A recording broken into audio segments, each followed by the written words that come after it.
The controversies of Party and EFF have indicated they'll not support the bill being debated in the National Assembly. The EFF says the budget does not consider the needs of South Africans, but instead benefits the rich. The bill gives effect to how money is allocated to different national departments, provinces as well as local governments. Voting for the Appropriation Bill will take place this afternoon. We welcome the additional allocation that has been made to SARS, and SARS exceeding $1 trillion in terms of revenue collection.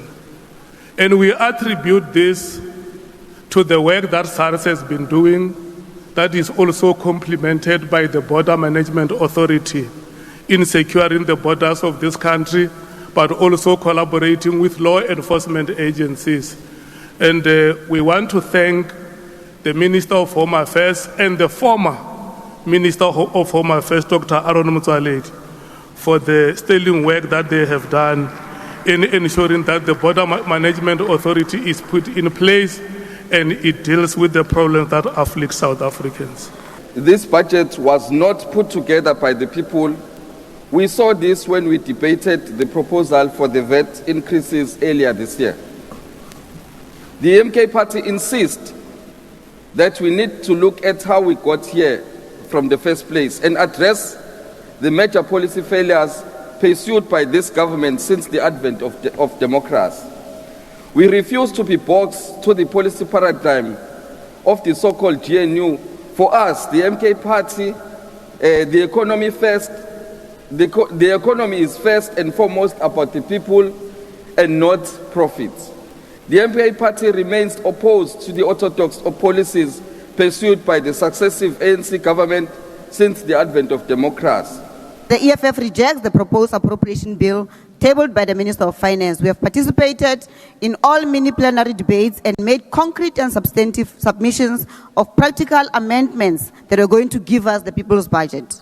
We made proposals on all departmental votes, starting with the presidency until the last departmental vote, and expressed the voices, frustrations, and desperation of our people. We did not come here to play internal coalition games. We came here to make sure the voices of communities from Guyana to Atlantis, from Lusukisiki to Kuma are heard in this house.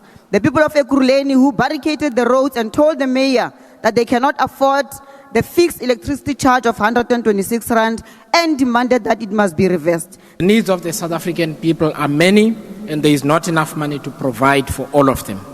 The outcome is that there will always be people who are unhappy with the allocations made, because it means they must wait longer for a better day. We support this budget. Of course, it is not perfect, and no budget will ever be perfect.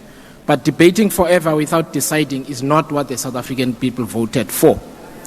Madam Speaker, the last few months have come with many lessons that I hope the Executive and Parliament have considered, and those lessons will inform how we shape budgets in future. The South African people no longer have the ability or patience to pay more or higher taxes.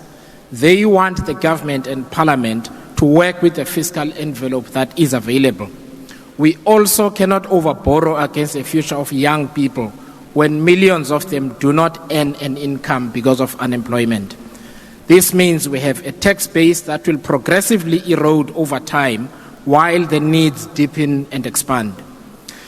An abiding feature of our budgets is a long shopping list of commitments, some of which no longer produce the intended outcome. This means the Executive and Parliament must begin to make choices, to prioritize. This means deciding which programs are more important than others, which requires that we commit to and must do the spending reviews beginning this year.